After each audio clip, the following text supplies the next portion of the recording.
Mushu, desperte. Vão gravando, é que eu quero cantar. There was an explosion. A bang which made buttons of time and space. Once there was an explosion. A bang of sound.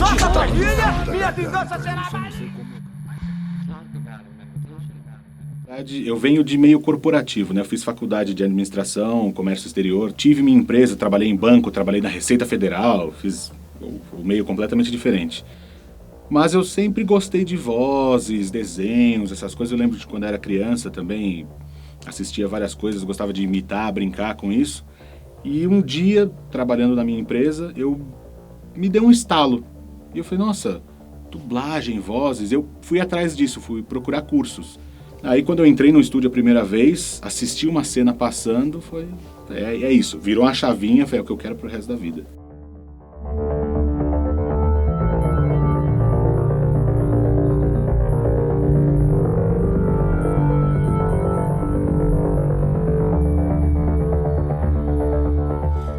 Tira ele do carro. Vamos! Um trabalho que foi realmente um presente pra mim, que eu fiz aqui, na do Brasil mesmo, foi Cavaleiros do Zodíaco, Alma dos Soldados, o game, né? Mas eu fiz o Mime de Bennett Nash, né? Que é um cavaleiro deus, um guerreiro deus. Você parece ter gostado da minha música, Andrômeda. Quem é você? Sou o Mime de Bennett Nash da Estrela Eta. E tem um trabalho também que esse acabou ficando bem conhecido, muita gente conhece por aí, que eu fiz o Rick no Rick and Morty. Morty, você tem que vir comigo. O que foi, Rick? O que tá acontecendo? Eu tenho uma surpresa Já pra tá você, tarde, Morty. do que você tá falando? Vem, eu tenho uma surpresa pra você. A gente tem que ir, vem. Tem um reality do Discovery que eu tô há 4 anos com esse reality que chama 90 Dias pra Casar, né? Onde eu faço o Pedro, marido da Chantel. Lá na República Dominicana foi muito chato, sabe? A minha família brigou com a família da Chantel. A Chantel brigou com a minha irmã também. Foram muitos problemas. Você fala, que personagem que você já fez, o personagem que eu já fiz, que dá pra falar, esse personagem que eu que fiz é o Tremor do Mortal Kombat 10. Sua morte vai saciar a minha fúria. Chega de conversa. Chega de conversa, de fato. Um dos mais recentes que eu tenho mais carinho é a Gwen Stacy, que foi a Mulher-Aranha, do Homem-Aranha Aranha Verso. Tá legal, pessoal. Vamos lá, só mais uma vezinha. Meu nome é Gwen Stacy. Eu fui picada por uma aranha radioativa. E pelos últimos 2 anos, eu tenho sido a primeira e única Mulher-Aranha. Fiz muito reality também, esses 90 Dias pra Casar, Largados e Pelados, Pelados e Apaixonados, enfim, muitos produtos nesse sentido. Reality a gente faz muito, né? E no Game of Thrones também, a participação foi com o Kono, que é um dos Dothraki, é um personagem que fala uma linguagem diferente, então a gente teve que fazer todo um trabalho de adaptação também no texto, porque é um trabalho bem específico, né? E muito esperado pelos fãs. A mãe de um amigo meu viu um fantasma e o cabelo dela ficou branco. Pessoas rosas têm medo do sol. Queima a pele deles. Essa daí ficou muito tempo sob o sol e o cabelo ficou branco. Assim que eu gosto.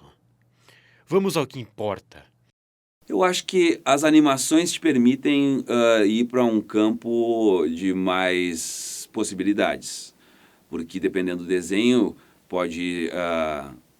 a interpretação do desenho pode ser mais over, até porque o público que assiste exige mais da interpretação do ator. E às vezes o live action você vai ficar mais preso ao que o ator está fazendo. Se o ator está chorando, você não vai poder estar fazendo uma coisa muito além daquilo que ele está fazendo. Se ele está rindo, se ele está feliz, você vai ter que estar sempre muito próximo. E aí a animação, ela tem tem um pouquinho mais de liberdade de tamanho, de expressão mesmo, porque é um veículo diferente, acessa pessoas diferentes, de formas diferentes. As pessoas estão esperando esse tamanho. E a gente fala, nossa, animação eu prefiro muito mais ver dublado. Porque, de fato, aí cola e faz com que aquilo chegue na gente de outro jeito. Tanto que a gente faz essa versão brasileira pensando nesse sentido. Estar muito próximo da energia desse personagem. No desenho, normalmente, a energia já é mais over. Então, a gente já entra com um outro estado para conseguir cumprir isso. Porque o público é mais exigente também nessa receptividade do produto. Então, acho que tem essa diferença do lúdico. É o seguinte.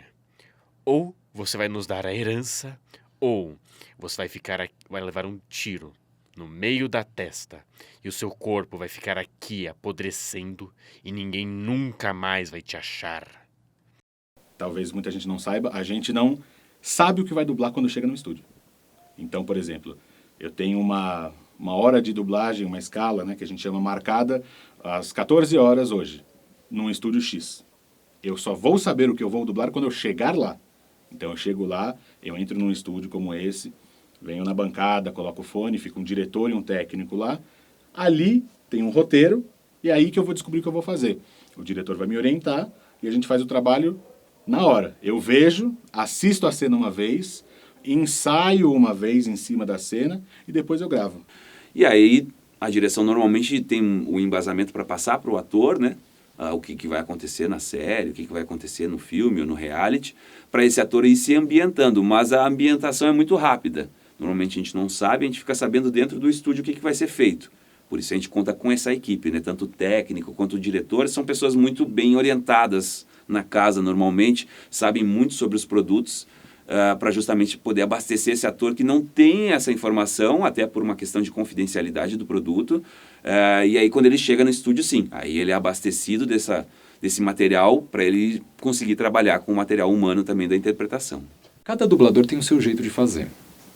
Isso é importante, né? Existem as escolas de dublagem que têm seus métodos, que têm suas formas de ensinar, que existe o basicão de dublagem que todo mundo ensina, mas cada dublador vai desenvolvendo durante a sua carreira o seu jeito de dublar. Tem gente que vai mais na marcação do texto e fica preso naquilo, tem gente que decora o texto e vai, tem gente que vai mais pela respiração, e aí os trabalhos vão se refinando e se colocando em determinadas caixinhas, né?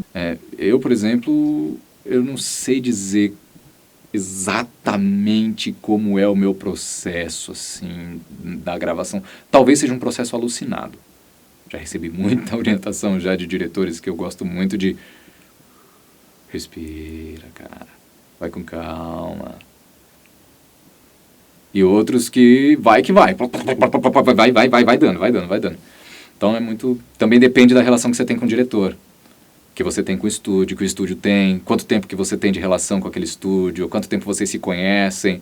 Às vezes, com técnico, tem técnicos que já manjam, só do jeito que você se mexe na cabine, ele já sabe que você já está pronto para gravar, e outros não. Então, sempre é uma adaptação constante.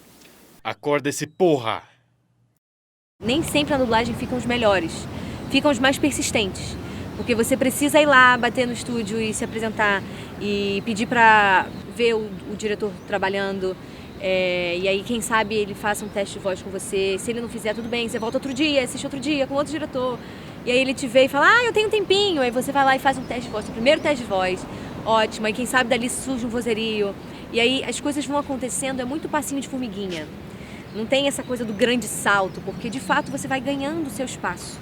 Então acho que a maior dificuldade é que as pessoas que estão começando atrelam essa dificuldade à questão do talento e da capacidade. Tipo, eu não consigo, tô há 6 meses buscando dublagem e eu tenho um horário ou outro, então assim, eu não devo servir para isso. Não é por aí, é porque de fato você precisa persistir, você precisa continuar tentando, cavando o seu buraco ali. E aí uma vez que você se insere, é muito mais fácil de você permanecer. É um negócio que assim, tem meses que você tá bem, tem meses que você tá mal. Tem períodos que o mercado oscila muito também, né? Porque os clientes transitam entre os estúdios. Então, às vezes, um estúdio não te conhece, você não trabalha com frequência naquele estúdio. E aí um cliente que você trabalha num estúdio já te conhece, o estúdio já te conhece, você trabalha mais, aí ele vai para outro estúdio, e aí você pode ficar num limbo e some, e aí não pega aquele trabalho que poderia ter pego. É claro que existe todo um background para poder avaliar. Se você já trabalha com aquele trabalho, você vai trabalhar com aquele trabalho em outro estúdio. Normalmente é assim, né? Mas essa instabilidade do mercado talvez seja o maior desafio para os atores e atrizes que estão nele. E para entrar nesse elenco, você tem que se mostrar muito profissional, sabe? É uma coisa que eu estou aprendendo. Então, eu não tive essa mentalidade de... eu preciso me apresentar profissionalmente, preciso ter um site, preciso papapá. Eu fui meio que aos trancos e barrancos, joguei currículo para os estúdios. Eu comecei a dublar assim, peguei meu currículo de ator, a oficina que eu tinha de dublagem em 2008 que eu tinha feito, joguei nos estúdios e a Dublavídeo me chamou. Assim que eu comecei. Mas é raro isso. Você começar na dublagem por causa do seu currículo de ator. Então, assim, para quem está começando, realmente o desafio é maior. A persistência, a paciência, né? A paciência com persistência tem que ser grande. Tem que ter muita vontade, assim. Porque é uma coisa que eu costumo dizer que trabalhar com dublagem, a hora de gravar não é o trabalho. O trabalho é correr atrás desse trampo, né? É se apresentar para os estúdios, é se apresentar para as produtoras, que é a mesma coisa para ator. É se apresentar para as casas de publicidade, para os grupos de teatro. O trabalho é esse. A hora lá do palco, a hora da cena é prazer. Agora, você vai ficar bem quietinho ou ele vai ter que atirar? Na dublagem a gente não cria nada. Eu não posso fazer do jeito que eu acho que seria mais interessante. Se eu estou vendo um ator na tela, ele estudou durante meses para fazer aquele filme, aquele personagem e tal, e fez o que está na tela, é o take final que ficou melhor. Eu não posso chegar e falar, não, eu faria de outra forma, não. Nós, como atores, temos que fazer o que aquela pessoa fez, né? E imitar o mais próximo possível daquilo. Essa é a boa dublagem que fica orgânica. Mas existem muitas coisas que acontecem nesse processo, né? Falar com pessoas, você se concentrar no texto, na tela, movimento de olho, de boca, uma série de coisas que a gente precisa se preocupar. Então é mais ou menos como dirigir um carro, né? Quando a gente vai tirar carta para dirigir, então, posição do volante, do banco, do cinto, ajustar espelho, engatar a marcha, embreagem, tudo isso, no começo, a gente tem essas informações, então fica um pouco tentando descobrir tudo. Com o treino vai ficando orgânico, tanto dirigir quanto o dublar, no caso, né? Então, tudo é questão de treino, né? E observação. Eu acho que o dublador tem que ser muito bom ouvinte. A gente tem que ouvir muito bem o que está acontecendo para reproduzir o mais próximo possível. Porque a dublagem é muito técnica, né? Você tem que começar junto, você tem que terminar junto, você tem que pausar junto, respirar junto, gargalhar junto, fazer esses pequenos detalhes. É isso que faz colar, é isso que faz ficar incrível o trabalho. Só que, se você fizer isso, mas não trouxer a interpretação junto, vai ficar robótico. É o que eu falo, que tem um amigo meu ele que me ensinou a fazer a voz de dublagem ruim. Que você fala meio arrastado, depois você para do nada. E você volta numa velocidade aleatória, porque quando você precisa só pensar na técnica, você entra nesse lugar. Porque você só está tentando pegar a boca, mas no final das contas é a boca e a interpretação. Então, o trabalho mais difícil é educar o tico e o teco da mente de fazer um e o outro, prestar atenção em um e o outro.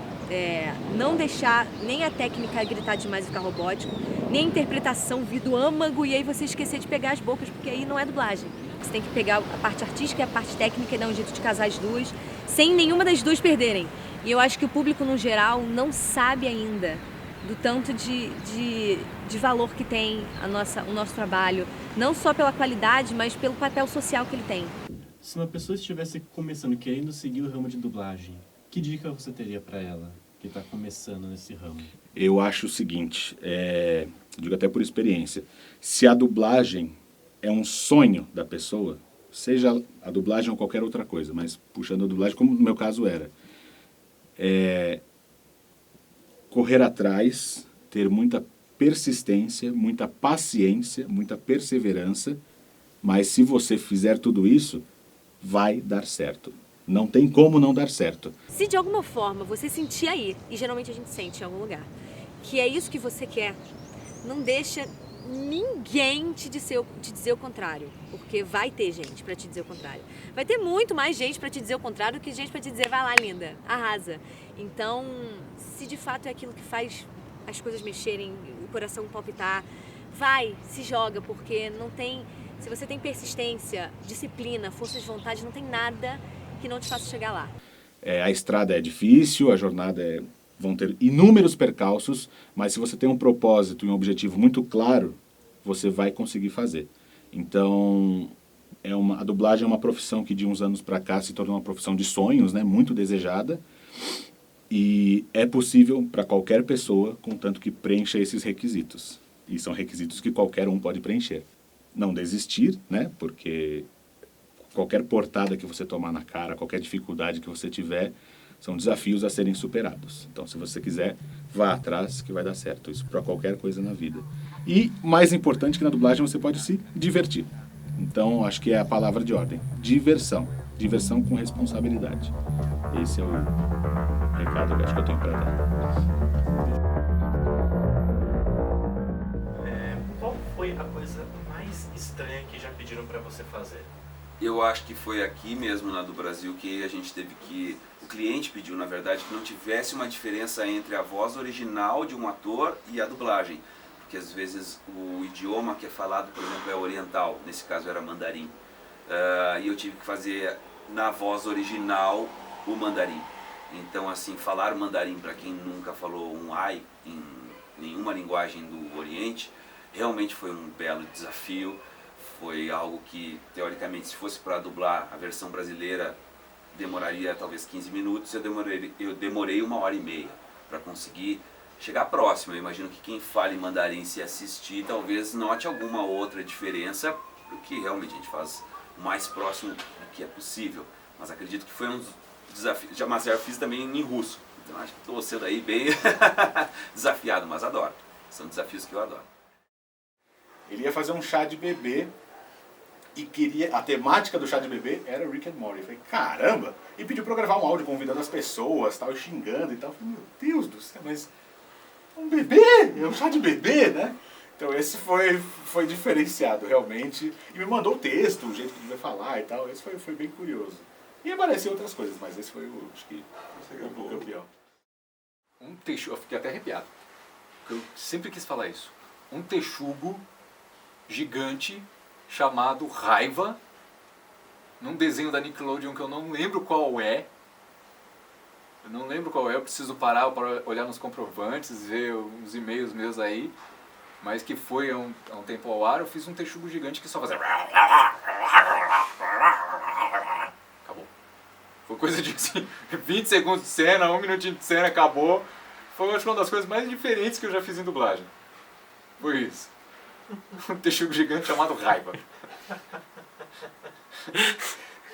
É. Como que arranja um personagem assim? Eu fiquei felicíssimo, eu adorei fazer, cara. Foi muito divertido. Foi muito divertido. Eu nunca imaginei que eu fosse fazer uma coisa dessa e eu me diverti demais. Foi muito rápido. Acabou. Isso, só isso, acabou. Só acabou. Teve um outro personagemzinho lá, mas acabou. Foi divertidíssimo, eu preciso olhar isso, cara.